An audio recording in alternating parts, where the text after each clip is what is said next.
King Lawler that just came in a few moments ago. We understand that Jerry Lawler has bruised ribs and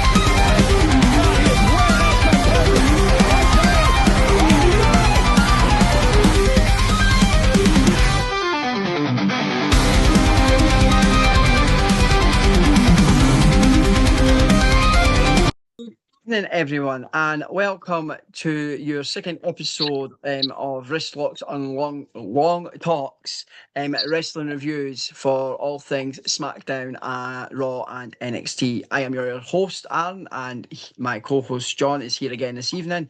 How are you doing tonight, John? Absolutely fantastic. Good to hear. Good to hear. Now, we do have a lot to cover, so we'll try and get through this as quickly as we can, because I know we both have work tomorrow morning also. So we'll just start with Friday Night SmackDown, the go-home show before, obviously, Money in the Bank. Now, the show opens with a segment from Seth Rollins and his crew.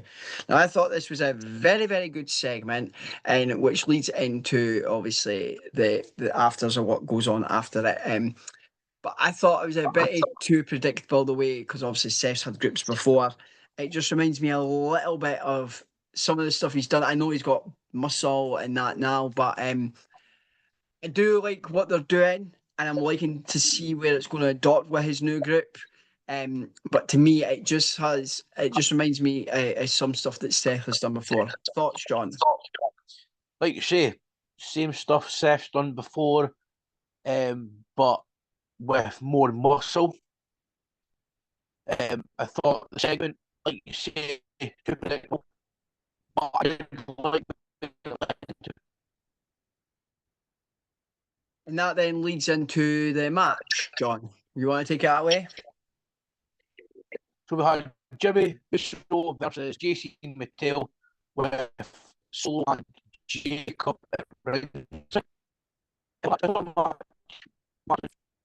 It was good, very, very well presented. Couple of spots I would change, but you could kind of see that it was leading to something with Jacob and JC Mattel, which we will cover later on.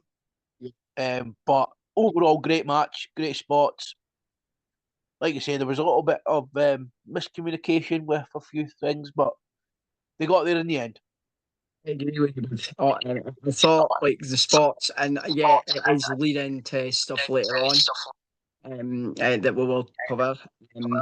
I do want to see how that's going to adopt a bit more, if you know what I mean. Yeah.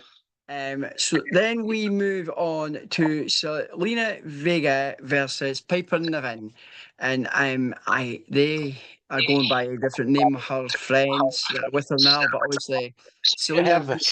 That's it. Yes, thank you. See, I just couldn't remember what it was. But it was a Bakersfield brawl match as well, to be precise. Okay, there we go. See, shows how much attention I was literally paying. But I do think there were some good spots in this match. But again, with this match, with it being, whether it being Piper, whether it being Chelsea, whether it being Alba Fire, it's similar stuff that's been rinsed and repeated before. That I didn't expect. To see that we're going to keep getting to see these different things. Happy, so Selena's getting a little bit of a run with the belt, and I'm looking forward to seeing how this story with all four women continue. Thoughts, John? I thoroughly enjoyed it, but like you say, it's too repetitive. But like again, like you said, with the title rate, with Selena getting this title run, it's giving her something to build on. Yeah, definitely. And I look forward to seeing where it goes and where it leads as well. Yeah. Moving on, there was a promo, I believe, John. Yeah, Aleister Black. He cut a promo on just like, being back, and he's wanting to progress to championships, and then it leads on to another promo. It's with Mr. L.A. Knight. Yeah. No, to have him going behind Black with the way Black, I'm happy he's back and doing the promo as well, speaking about what he's wanted to achieve with Money in the Bank coming up and what he believes will go next. which we'll touch on later. But I do think these two promos, which led into what we're going to talk about next. Yeah. Which is LA Knight versus Aleister Black. Yes. Predictable that I have a promo before a match, you know. Yeah. But it is what it is. Yeah, the match was good. The match was really good. I really enjoyed it. I did kind of think that we were going to get the interference that we got because Money in the Bank's around the corner, Yeah. and shenanigans are going to happen. Oh, 100%. I did expect yourself with it because the Money in the Bank being the next evening. And obviously, yes, the way it ended, like Ellie getting the DQ because what happened, but Steph came and curb stomped him, and then Breaker came out. So other than that, yeah. So we are now going to go on to a Tiffany Stratton and Rhea Ripley segment. Now I thought I'm loving Tiffy as champion. I'm loving what they're doing with her, and to see her doing the promo work. Like I remember when she did it with Charlotte and everything else, but to see her doing the work that she's doing and she's getting that time to do the work with others, and her and Ripley just bouncing off each other in that promo is just something I wasn't expecting because I didn't know how Tiffany would go up against Rhea for that promo. And I was expecting, oh, this might not flow well or work well, but it worked very, very well. What is your thoughts, John? I like you say, the promo work, she's certainly improved with the way she's conducting herself and putting herself over and getting herself over with the crowd. The promo work was really good. Rhea, I'm actually looking forward to them to actually getting in the ring together and having an actual match, just one-on-one. Leads to what next, John? Rhea Ripley. Oh, the tag match, the six women. Yeah. So we have Rhea Ripley, Stephanie McKenna, yes, and Alexa Bliss versus Tiffany. Is it Tiffany Stratton versus Naomi, Roxanne Perez, and Julia? I thought, I thought this match was a little bit stale. But there were spots in there that I was like, oh, I was not expecting that, and oh, it really made it interesting. But I thought the right winners were yeah. I agree. There was spots in it, and I didn't expect to see this person doing this or that person doing that. And I thought it was the way they built it, and obviously, yes, they didn't give too much away because these women are all in the Money in the Bank, which we're going to come to in a few moments. But it was a really good match, and again, you're right. The right winners won the match, which was obviously Rhea Ripley and her crew. Then we move on to the segment in the back with the Street Profits and the rest of the tag team division, and they're just chatting away about obviously because of what happened last week on Friday Night SmackDown with the Howdies and everything else. Well, Wyatt Six, sorry, not the Howdies, Wyatt Six, and how they returned and whatever, and they've got so the way they're chatting about it and going, oh, they've got the fear for this, they've got the fear for that, and then obviously Street Profits slip out after their thing, and then you've got everybody else chatting about what they're going to do, and then you see others slipping out, and then you've got the Motor City Machine Guns, and I think it was DIY that were left, and they were chatting about their being the veterans, and they leave, and DIY are left there on their own, and they're like, what the heck? And then they just go, and then we go into another promo, which you're going to cover next. That's Mr. Uncle Howdy. Yes. Yes. I thought, do you know what? I thought it was a very heartfelt promo because he speaks about grief. He speaks about, then he speaks about wanting to go for the tag champions. So I'm kind of looking forward to seeing who from the Wyatt Six, who they choose. Is it going to be Uncle Howdy himself? Is it going to be Rowan? Well, Eric Redbeard? Is it going to be Dexter Lumis, aka is it the Pig Boy? I can't remember all the actual proper names myself, but you with that, as you say, I agree. That they want the belts, but it's which variation. But again, I know there's like there's say six. There's a variation. Obviously, you've got Howdy, you've got the rest of them. But could they have the written rule what we've had before in WWE? If one of them is injured, one of the other ones could step in and take the belts. Are you on about the fabulous? Are you on about the Freebird rule? That's the one. That's the rule we're looking for, my friend. Yep. And overall, yeah, I thought it was good. It's good to see them back on TV because obviously, yes, they have been away for a while. It was good to, yes, they might not be fighting, but to get these promos and vignettes again, I think is very, very good. And the character work from all of them, even when the different ones do promos for the White Six, I think it's really good. Then we go on to Penta versus Andrade El Diablo. No, Penta and Andrade, sorry, El Diablo versus the Creed brothers with, I'm sure Chad Gable was at ringside, if memory serves me correctly. And obviously, no, I thought it was a good match. It showed the American made guys in a different light, and to see them actually going up against two luchadors as well was really, really good and really different. I do feel the right team won with obviously Penta and Andrade. I'm looking forward to seeing if this feud with this squad of guys will continue. Thoughts, John?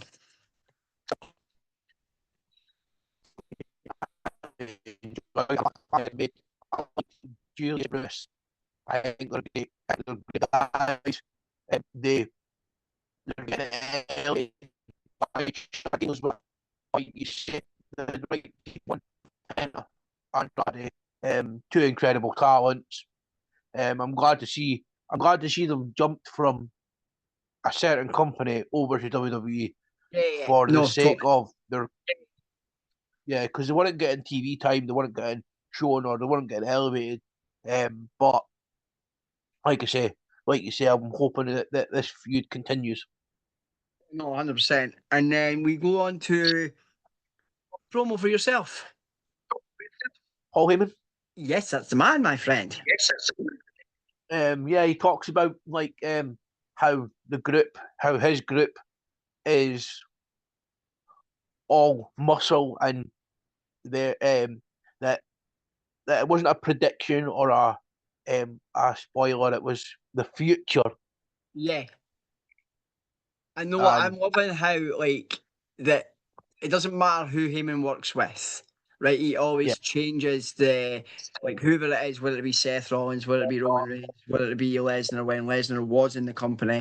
But the fact that when he speaks for the group or the leader of the group or whatever, it's different for each person that he's worked along with, and I think it's great to see him being in that element on working with Seth and his boys, which I do think I'm looking forward to seeing where it goes continuously. I know I've said this a lot I know the group reminds me of different things that Seth's done before, but I still want to see how it's going to evolve and develop going down the line.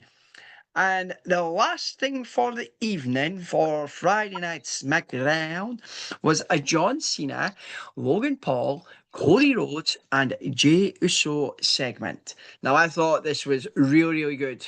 The way that the guys were building for their match for obviously Money in the Bank and the spots in this segment and then the different finishers from each ones, but the way it laid out the other guys, I thought, oh, this is interesting. And it made me think about when I made my predictions, oh, that could change. That can now change what's going to happen tomorrow night. And you know what? I've got to still credit, and we'll talk about that soon, credit to Logan Paul 100%. Yeah. Your thoughts, my friend? I like you say the final segment. It was good. I really enjoyed it, and to have them doing their finishers and then stand tall with Logan having the world heavyweight, John Cena holding the WWE. I was like, wow, this is mad. Yep. Never in a million years did I ever think I would see Logan Paul raised his hand with the World Heavyweight Championship to close either Raw, SmackDown, or a pay-per-view. Yeah, neither did I, mate. Honestly, and that's what I'm loving about the storytelling with what he's doing. But I think, for overall to summarize, I think the show, it was good for a go home show, and obviously because they've been on the road and everything else, and it led up to what we were talking about. But there were some spots within different things that I thought, oh, could we maybe see more of that when ladders are involved? Because obviously with the women's and the men's match. So let's just get right into the Money in the Bank. And we opened with the voice singer. I can't remember the guy's name, but he sang the national anthem. Oh, And he sang a national anthem, which I thought was a really nice touch. yeah. And obviously, we had Michael Cole. Wade and Michael Cole, and then obviously we had the Spanish announced team as well. And I thought this might happen, but I wasn't 100% sure, so that's why I didn't predict it. But I did think the women's match would open the show. So take it away, John. I thought the women's match was absolutely incredible. Mm-hmm. The spots with the ladders, and Naomi won. I thought that was incredible. 16 years in the making, mate. 16 years. The company hasn't elevated her as much as what they have since she come back, and to give her flowers was absolutely amazing. 100%. No, as you say, what I loved about this match were the spots, and obviously with this match, because it's a no disqualification, anything can happen, and the involvement can happen outside and stuff as well, like it did. But the spot I love as well, when Rhea, because obviously Rhea's the biggest in the match, and all the girls, they put her outside and they get ladders and stack the ladders up on top of her and everything else. Now, what I must say about this and what I loved after was, because I know they do the press conference after, and even it was like, I know Naomi is a heel right now and everything else. She did the post-match press conference and they spoke to Big E and that, because the guy that was hosting it took it to him and he was like, yeah, I was so happy for her. And he knew what he was saying, because you see that Naomi, how thingy she was in the crowd behind her going, you deserve it. And she turns around and still in her heel gimmick. You want to all shut up, y'all? The way she did it, I thought it was class. But then you could see she's getting emotional because what he's saying, and the tears were coming. You could see them, and she said, "I appreciate you for that." And I thought, no, what? It showed both sides of her being a face and a heel, which I thought was really nice. Yeah, and she made history because her and Big E are the first two people to win Money in the Bank.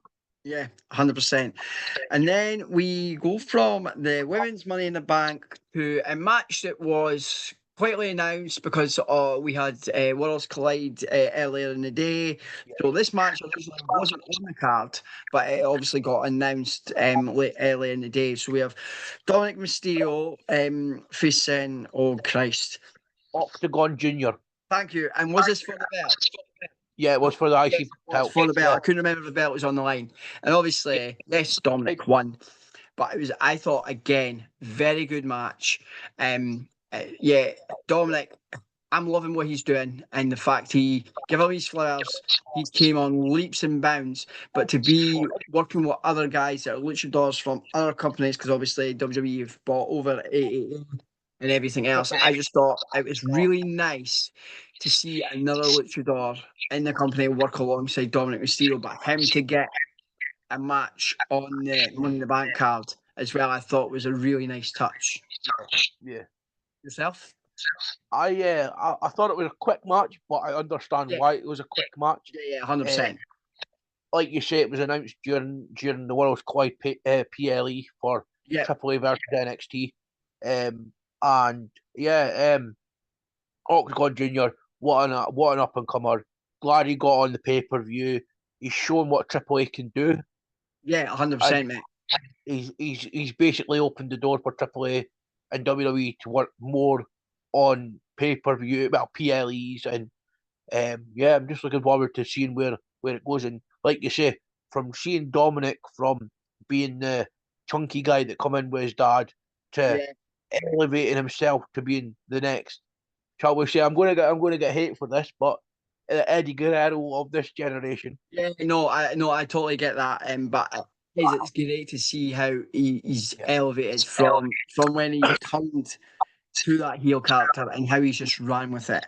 And then we go on to a match that I actually enjoyed. I really enjoyed this match. Over to you, my friend.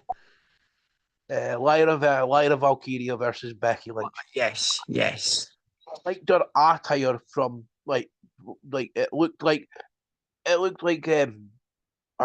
our kid had drawn on her, like on her back of her trousers, and showing that she's still got what it takes to be in the WWE, and seeing her return to the company was absolutely incredible from her mania, and then she was a bit rusty when she come back, but Yeah, totally. then she's just picked it up week after week after week, and I get why they've given her the belt again, because Yes, I totally do. Yeah. I think that's her won the women's Grand Slam. I think it is, mate. I get it. And like, if you remember when she had the NXT belt and she helped elevate Lyra, Lyra became an NXT champion. Look at what Lyra is currently doing on Raw, and to see like what two Irish competitors going toe to toe and both, as you say, with the gear, I just thought, and yes, I called Becky winning. I did. I just thought, but I loved. I don't know about you, but the way she did her promos and stuff before, before it, and saying, "Look, if you win this, and if I don't win, I'll never fish you again," and everything else, and blah blah blah, and then, "Oh, you've to raise my hand." Now, the only thing, yes, I loved that, but I thought it took too long to get to the end goal of what was meant to happen there. The fact that she's wanting her to hold her hand, raise her hand, she pulls her back. She wants her to then put it around her waist. Yeah, she does that. But to get to the end goal of where we got to, her giving her like a move in the ring, I thought that in itself, match was great, but I thought that afters, that bit just took too long to get to where they wanted it to get to. Yeah, absolutely. Other than that, 100% it was right. And then we get right behind it. We get the men's Money in the Bank. And, oh, man, what a match. I've got to talk about. This is where talent so look after each other in matches like this. Absolutely. Like the spots and that the one that I'm going to really touch on is, and it's Seth Rollins is out the ring and Chad Gable's going up on a ladder, like he climbs the turnbuckle, and then he's going to use that ladder, and Seth makes sure puts that ladder to where it needs to be for him, and then he climbs, and then the next person there is there going, and they keep an eye on him, and I'm thinking, as much as all this, yes, we know it's scripted and stuff, but to see them, because yes, injuries naturally happen as well, but to see them winning, and obviously, yes, again, there was involvement from Seth's group, but I don't know if you've seen it, but the angle, there is another angle, and you'll need to watch your back, John, right, if you've not already seen it. But when flipping Braun Breaker, when he runs and does that spear, I've seen all the angles. and I watched it in real time, right? Because not real time, I watched it back. But see, when I've seen the other clip that they sent, and you see him going in, and he just takes out Gable, I'm like, and he takes his thing down, and the crowd are going, and I'm like, holy shit. I'm thinking, I did not expect that. But Seth, again, is Mr. Money in the Bank, and he has all the power. You've missed a spot. Yes, I know, but I'm not taking all the glory. That's why. So, I was so absolutely that this made my night happy when I seen Jacob Fatu. Yes. On Solo Sikoa, and now he is being portrayed as a babyface. I was like, yes, come on. And then the other spot that I really enjoyed was, like you touched on, where Braun Breaker, he is the only man that can hit on without having a His spear 100%, mate. Like, what, 23 miles per hour when he does that? That is unbloody real. But all in all, I thought it was... I just can't wait I to see. thought it was brilliant. Yeah. And then the main event of the evening for Money in the Bank. John Cena with and Logan Paul versus Jimmy Uso. Not Jimmy Uso. Jey Uso and Cody Rhodes. I actually, do you know what? I actually thought this match was absolutely incredible. I thought the way they showed like the chemistry between Jey and Cody, absolutely incredible. And then Logan and Cena they bounced off each other. And 100%. I really enjoyed when how Logan does that, I think, when he goes on the top rope and he gets his phone It gets the drone, yeah. and then he like does what he needs to do. Yeah, Elevates himself. Yeah, 100%, man. What I don't know if you noticed it, because I did it again. It was because I was going through clips on itself. There's one spot in the match. Logan's sitting outside where the pint bottles are, and there's kids behind him asking, and he's like mid-match, sitting there taking a breather, signing pint bottles and passing them back, and just carrying on. I'm thinking, you know what? He doesn't have to do that, but I thought that was class. Yeah. And now we didn't expect it. We really didn't expect it. But he's not going by the name that we all know him as, but Mr. Ron Killings returned. What an ovation he got from the fucking crowd. Sorry, man. It's like, I'm sleeping, right? I didn't watch it live. The sun did, but I'm sleeping, right? And like what's going on, the way the match ends, Cena's doing the usual, goes with a belt. And I could just hear him on the call to his girlfriend going, holy fucking shit. No way. He's not just hitting with that belt. Truth's back. And I'm like, fuck, I've not seen anything. You just spoiled the end of the show. But so happy. So happy because I know they're saying, like what Triple H said in the press conference, oh, it's all part of the show and everything else, because that's what he said in the presser. But the fact that yes, I know they never announced his release, John, and I know he put it out there saying he was released. Talent spoke about it, fans spoke about it, but at every show after that got there, the crowds were chanting, "We want truth. We want truth." You know what I mean? And if we can do, I know what you're going to say, but carry on. The way I saw it, like, because obviously, like, I'm gonna put this out there now. Yeah, go for it, man. It's fine. Because he Ron Killings follows me on X. Yeah. I messaged him and was like, "Holy shit!" I was like, "Truth shall set you free." And then when he put out that he's not going by Truth, he's going by his actual name, I was like, "That is smart." Yeah, 100%. That's right. Yeah, reinventing himself as this person that's not going to take any nonsense. Yes, and he took back all the comedy stuff, and he's just been his true self. True self, 100%. And it's like, you know what? It's like it's a one thing I didn't expect. The one thing I was expecting didn't happen was Mr.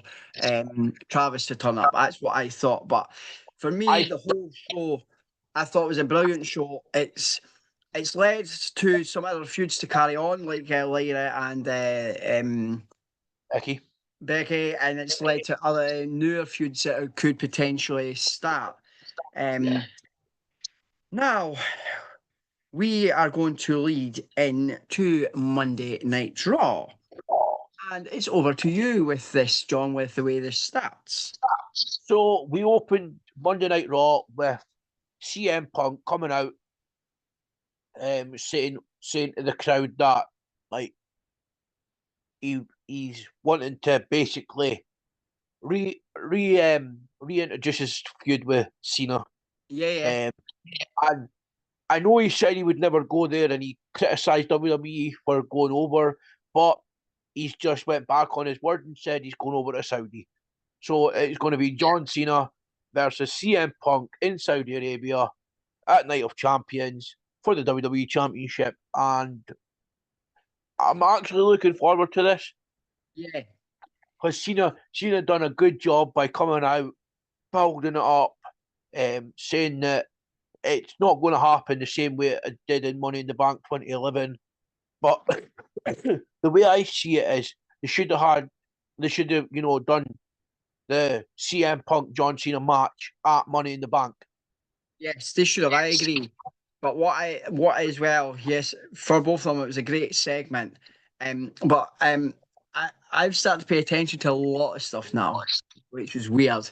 But there was at times, I don't know if you noticed when Punk was speaking and Cena was away and the chants were happening like CM Punk, Cena sucks, CM Punk, Cena sucks.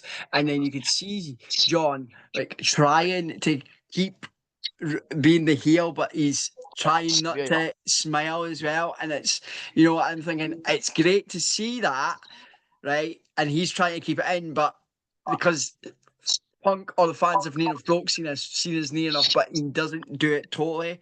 And I thought, Yeah. oh, this is interesting. Yes, but what I also have to touch on with the end of this segment was the fact they said what they said, and oh, if you because you don't have any power, blah blah blah. Right, yes, we'll put it on the line. We'll do this, and then obviously Mr. Pierce puts out a tweet saying, "Look, you have all the power, blah blah blah." And then they announced the graphic later saying possibly, and now it's, as we know, it's now official. But Mr. Yeah. Rollins and his crew came out with the Money in the Bank briefcase, not saying anything. But Yeah. remember the last time Cena was the champion, who had the briefcase when Cena was last time the champion? It was Seth Rollins. Last time John Cena had that belt and I can't remember if Seth cashed in on him, but I seen a clip the last time that he had the belt, Seth had the briefcase as well. So could that potentially that match at Saudi could cash in and make it a triple threat? I'm only saying. I don't. I'm not too sure. Oh yeah, because Seth's the first time. Is he the first 3 time? No, there's somebody else. It's what him and Punk have won it twice. Yeah, because he won it first up when he cashed in and caused the heist at the WrestleMania 31. That's right. Yes, Yeah. exactly that. So then we get, oh yeah, because this is the AJ Styles versus Chad Gable. Chad Gable. Very good Chad match. Gable. Yeah. I genuinely thoroughly enjoyed this match. I thought AJ fantastic, as we know. Hence why he's called the Phenomenal One. And Chad Gable again. He's putting over. Right, I know AJ doesn't need put over, but he's 100%. He's putting over what he can do, and I've seen. Now this is nothing to do with the match, but WWE shot themselves in the foot with the El Grande Americano gimmick as well. I know what you're about to say here, yeah. Because when they're sending out the masks, it's a Chad Gable luchador mask. Yeah, I know, mate. I know they have, and obviously, that's the thing we didn't touch on. Obviously, Pat McAfee had a day off because he had something else on, so Wade Barrett filled it on commentary. But throughout all this match, when this was going on, now we've touched on it on the first episode, that how we love the commentators to flow and how they're getting to do certain things. Yes, they'll probably have Triple H or someone still in there feeding them things that they need to be fed. But it's just how he kept going off and going, yes, it is yes, it is Chad Gable. And then he was like, no, it's not. No, it's not. And like how they were arguing, I thought was so cool and everything else. But you're right, Chad doesn't need to elevate over. But what I loved, and I can't for love or money remember what Wade Barrett called the move when he did it. I know it's a Styles Clash, but Wade Barrett called it something entirely different. Barbell or whatever. Something I can't actually, for the love of me, I can't remember what he actually physically called it, if you know what I mean. So, yeah, it was a barbell. The barbell. Yes. So, all in all, I thought it was a really, really good match. Now, obviously, before that, we go on to because we were talking about Queen of the Ring. and we're having over the course of the next couple of weeks on Raw and SmackDown, we're having fatal four ways for men's and women's side. But obviously, before that fatal four-way happened, we had a segment just before in Gorilla with Roxanne and Liv saying, oh, because obviously she's meant to be whirring away into Judgment Day, and Roxanne telling her we should really work together and stuff like that, and they advance. And obviously Liv says to her, no, you just stay out my way, and then Liv music hits, and then they go out, and then we've got, obviously, I've mentioned two of the opponents, so we've got Liv Morgan, Roxanne Perez, Rhea Ripley, and Kairi Sane in a fatal four-way qualifier for King and Queen in a ring, where for both, on both sides, they'll do the respective matches. Get to a semi-final, you'll face a Raw, and it'll be a Raw and SmackDown superstar will face off against each other. One will progress to the final. Same on the other side. Whoever it is, a Raw or SmackDown superstar from each brand, will face against each other in the final at Night of Champions. And whoever wins for whichever respective brand, for both men and female, will get a title opportunity against the prospective champion on the brand. Now, I don't think that's on Night Champions. I think that's further down the line. Yeah, they both progress. It's like last year. They'll get the crown, and then they'll get their match at SummerSlam. That's it. There we go. So, take it away, John, for this women's fatal four-way match. Whilst I've just waffled on a lot. Yeah, I thought it was really good, and I liked how they all elevated each other. And the ending was the way I would have called it. Yeah. Because I think Roxanne Perez stole a victory off of, I think it was Liv Morgan. It was Liv Morgan, yes. But what again with it was, yes, they teamed up because obviously Rhea's bigger, and this is what I'm not liking at the moment. It's like Rhea Ripley's being a jobber just now to all. Don't get me wrong, Rhea, kudos to her, but it's like she's helping put other talent over again now. It's like I don't think they have something proper for her, if that makes sense. But obviously we are forgetting, because it's a fatal four-way, there is involvement. So Raquel Rodriguez also made an appearance. And I'm looking forward to seeing where that goes later on, because I think it could elevate. But you're right. Stealing the win off Liv, I think there could be ramifications if she is in Judgment Day further down the line for Roxanne Perez. Yeah. Then we get another segment with our new Intercontinental Champion. Yeah. Becky comes out, addresses the crowd. Liv storms down and says, is it this? No, it's not this one, sorry. No, it's so Becky comes out, does what she says to the crowd. She then basically tells them, because Lyra didn't hold her hand up properly, she wants Lyra to come out and hold her hand up properly and everything else. Lyra's music eventually hits. Lyra takes her time to get down the ring, and we get a sneak attack from a returning Bayley. Very, very happy, but I would have preferred, if this was going to happen, it happened at Money in the Bank. There we go. But then, again, we needed something for the post-show of Money in the Bank. I know that, mate. I know that. But I'm loving her hair. I am loving her hair. Purple hair, man. Absolutely love it. Honestly, wow. It's just, I thought it was good. It's great to see her back. She's been away for a while. Right. So, you could take us away. Before we go on, I didn't think she'd be back in WWE simply because of where she was a couple of weeks. Yeah, totally, buddy. Right. You've been wanting to talk about this all night because this happened right after it. Off you go. The Nikki Bella return. No, that's not now. The one before that.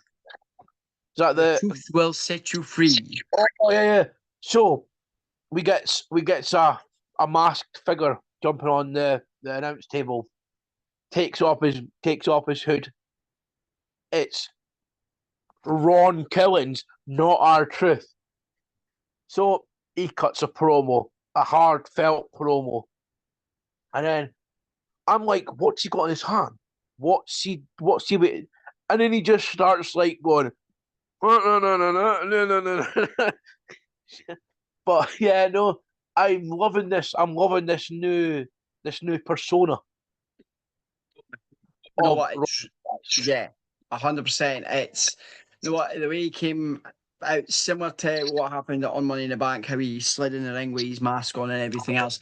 I thought again, really good, and the fact that the way he did his promo and said and put some respect on that, and then when he leaves, the fact when he goes to the back of the crowd, the spotlight follows him all the way to the back, and then when he's underneath the area he leaves, the spotlight goes off. I thought that was absolutely cool as anything. Then we go on to another King of the Ring Fatal 4-Way tournament, but it's the men's side. So we have Sami Zayn versus Penta versus Braun Baker versus Dominic Mysterio. So happy that there's such a good match with everybody in it, but so happy that Sami went over. But also, again, I loved the outside spots in it because there was an interference. And I honestly, like, again, the 23 mile per hour, he takes someone out and then he goes and does that and then he turns and the next minute, who's there? L. Knight. One force trauma, and I'm sitting there thinking that is karma from what happened when you did exactly the same to him. So he's now screwed you out of something. So I know they're on different brands, but could that lead to something further down the line with Elliot and Brock? I think we're going to get Ellie Knight versus Braun Breaker. Because it is Night of Champions, there is a match outs that they do. I forgot about that when that comes around. Yeah. I do think it's coming. Honestly, mate, it was just wow. Wow. I'm so happy to see Sami, and then Sami will appear, obviously, at. Oh, mate, the one you really want to talk about that you're not liking, that you've mentioned already. The Nikki Bella's back. Yes. I just thought, like, like when I was watching Money in the Bank and they announced it, and I was sitting with Scott and Jax and whatnot, and Scott turned around to me and said, "Another reason not to watch Raw tomorrow night, or Monday night, sorry." And I goes, "Yeah," "I'm not too thrilled about it myself." I goes, the way she left the company was, it was like questionable, and then to announce her to come back with what she's been accused of as well. Yes, I know, but I know. I know. It's like, where are we going with this? Why? I know we're getting Evolution, and I know we're trying to build to that, but there's better talent of the women's roster than bringing back oldies.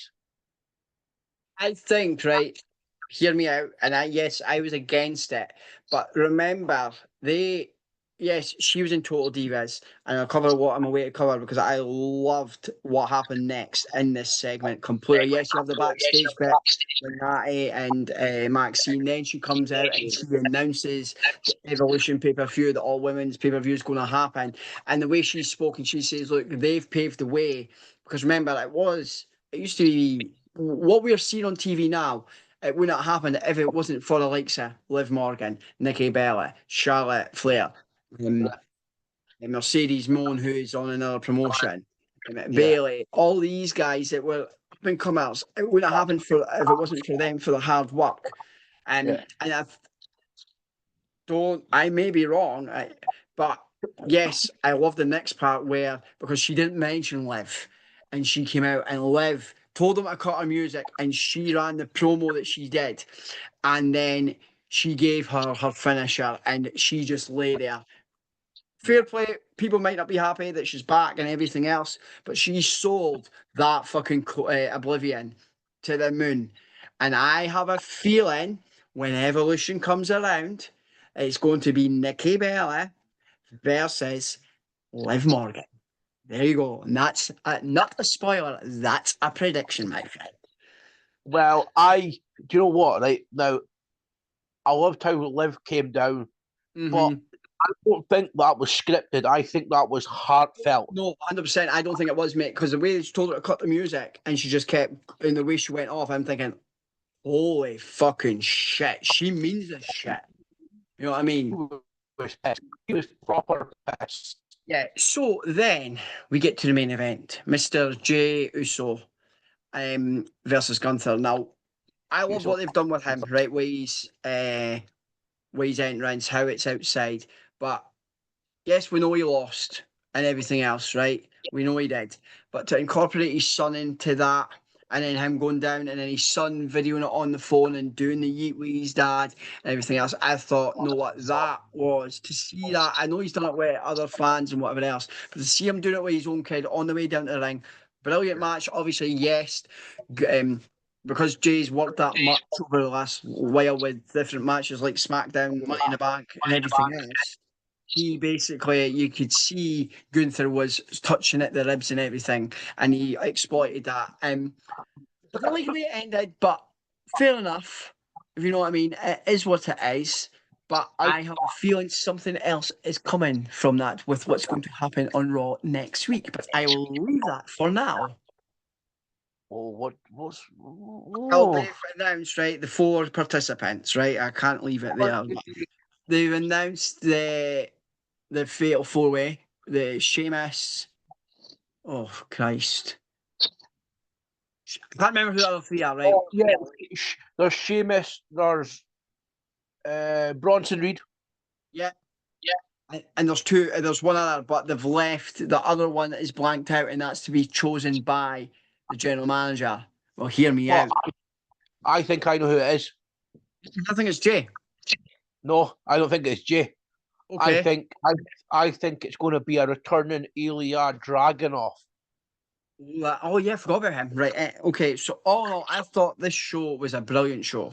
100% elevated different things, and obviously, with King and Queen of the Ring coming up and them building the tournaments for that, I thought it was really good to see where everything is going to lead and how it's going to lead into for King and Queen of the Ring. Because I think that's actually the next pay-per-view. No, it's Night of it's Night of Champions. No, Night of Champions, yeah, sorry. Then we've got King and Queen Ring. I forgot about that. I'm jumping too far ahead of myself. King and Queen of the Ring, that the matches are in happening. It's on Night of Champions. That's right. That's why I'm getting confused. There we are. Yeah, because they've rebranded King of the Ring to Night of Champions. That's exactly what it is. So then we get to the final thing we're going to talk about this evening, which is NXT, and we'll try and not keep it too much longer, John, because I know we need to get to bed, and I think we've been on for quite long enough. Yeah. So the card. Right, off you go with the first match, because I did the last one. So yes, off you pop. Is that North American Championship opened? Ethan Page versus Shawn Legacy. That was it.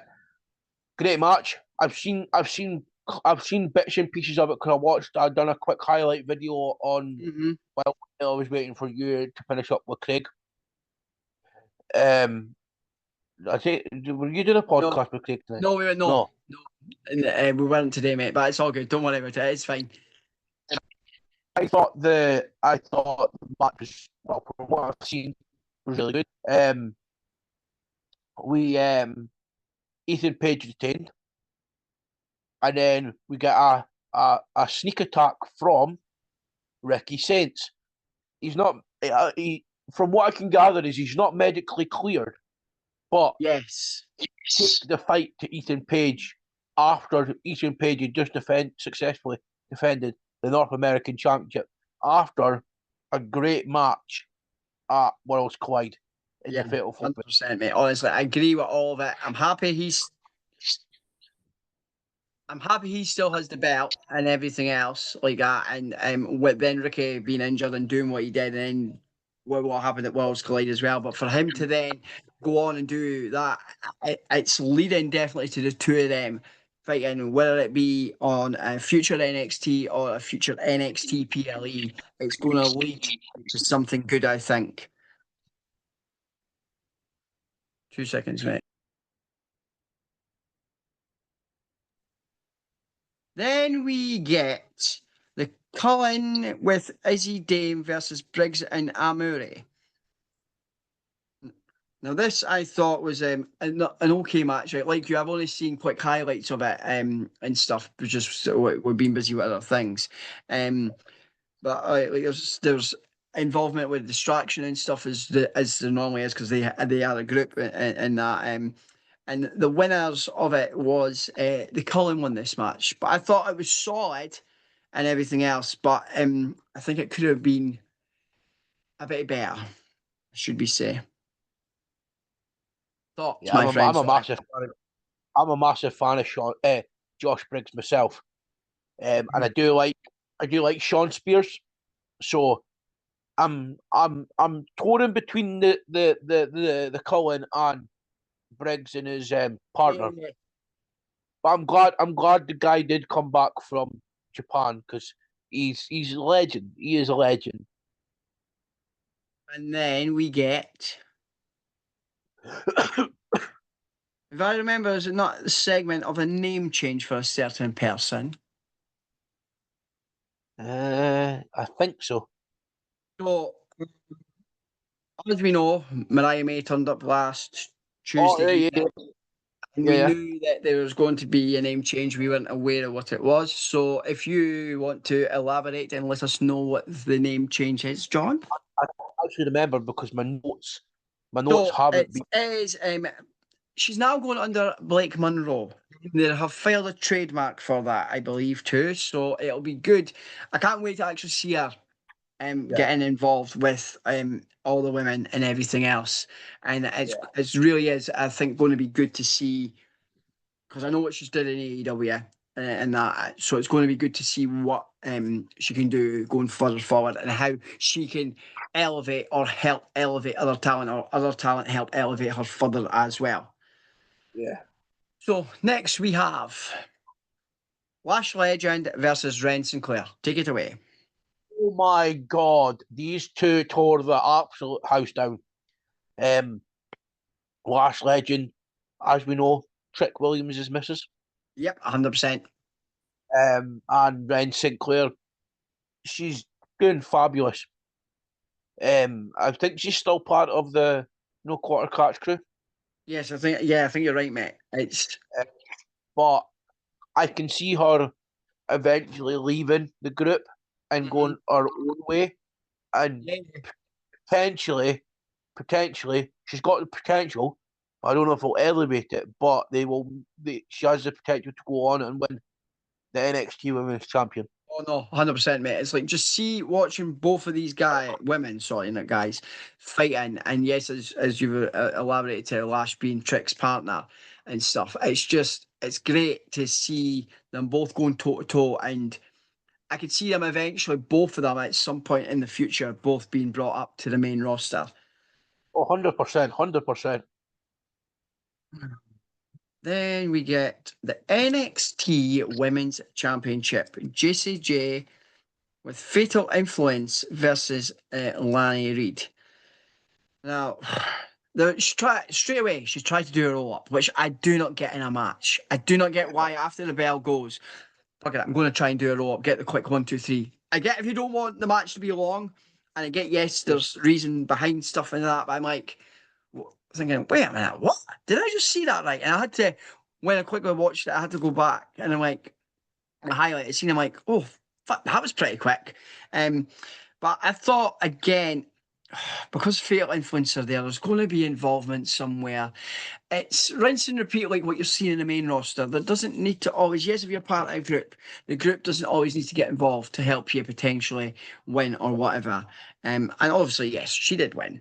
But I'm looking forward to seeing how, if that's going to go any further and go anywhere else. And if the group with them, if JCJ is going to then get more people to help her down the line, if that makes sense. No, 100% get where you're coming from. Anything else you want to add, my friendly friend? I'm really enjoying. I'm really enjoying how unexpected it was that JCJ won it Mm-hmm. in the circumstances. But I get why they gave her the belt, so they Yeah, could get the belt off of her and then bring Vicaire up to the main roster oh with yeah, Julia. totally. Yeah, totally. I agree, buddy. Well, then obviously after that we get a segment from uh, the NXT general manager saying they've announced the season matches will be to determine who challenges JCJ for the women's championship. Well, NXT Women's Championship at Evolution. So that's going to be interesting to see who she will face when Evolution comes around. Yeah. So I can't remember who the season matches are, but and then we get another segment which involves some TNA guys. If you want to take it away, John. Is that Casey Navarro and AJ Francis? That's the one. I know there's been a tag match announced with them and Trick Williams versus. Oh, I can't even remember the opponents. I can't even remember either, mate. What I'm loving, right, whilst we try and figure out who that is the fact, yes, they have the partnership with TNA, right? Yeah. And the fact that you look at it, AJ Francis was top dollar and he got let go, and the fact that he's getting to hone his craft again, in it, whether it be in a backstage segment or being muscle for whoever, it's great to see him back in WWE, even though he's part of the TNA umbrella. Yeah. It's Joseph Briggs, maybe. I don't know. Right, we'll try and come back to that. Then we get Tony D'Angelo and I'm going to butcher this guy's name. Jesus Christ, Lucha Crisfio. See, I've butchered it. I have versus a high rise Tyson Dupont and Tyreek with Wes Lee. That was a good match. Very good match, mate. 100%. And obviously the high rise won. Yeah. And I'm looking forward to seeing where it goes for the high rise and everything else. And taking Just backtracking on that match, it's AJ Francis, Trick Williams, and Casey Navarro versus Elijah and Josh Briggs and Inamaru. That guy that he's tagging with.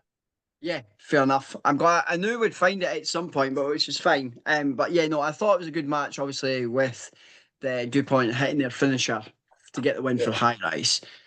Moving on because I know we're short for timing because it is getting quite late. So we'll go through the rest of these as quickly as we can. We've got the NXT Championship match, which is Ubi Femi versus who's the champion versus Jasper Troy. Take it away, John. Two powerhouses, two absolute dominant forces, and I think the next time they face off, the ring needs to be reinforced. Yes, because obviously Obafemi is still the champ and stuff. And like at one point the ref had to check on him and stuff, and there was it was this close, 2.9 seconds, and he actually just kicked out and then gets the win. It does the fall from grace for the win. I thought it was incredible from both, as you say, because two powerhouses, and I think it's going to be. I think that'll continue with them, and that'll get even better and stuff. If you know what I mean. Yeah. Well, I think that's the last match. I think so. I think that's where it closed off. Yeah. Yeah, I think it was where it closed off. But all in all, I thought, I really, considering obviously the amount shows as well, NXT talent have had as well, and obviously with some of their talent now being elevated to the main roster, it's good to see there's been eyes across the whole of the roster. And again, I think it was a very, very good show, which again is building more feuds. Obviously, you've got JCJ facing whoever potentially at Evolution. You've got obviously the TNA guys facing off against NXT guys. And I know I've said it before, never in a million years did I think I'd see the the TNA World Championship actually on an NXT superstar, but just shows what you could do to help elevate a company and other talent when you work with partnerships together. And it shows how far both brands have come. Oh, 100%, bud. 100%. And the fact that, remember years ago, like, this wouldn't have happened before. We wouldn't be working with other companies and everything else. To see that TKO and Triple H and others are thinking outside the box, and other companies are thinking outside the box as well to help with everything. So, all in all, for all shows, I think all shows over the course of this week have been very, very well. And I do think there's a lot to look forward to going ahead across all different brands and with the current pay-per-views coming up. Well, I think we'll leave it there because we've been on for quite some time. But thank you, as always, for joining me, John. And thank you, everyone.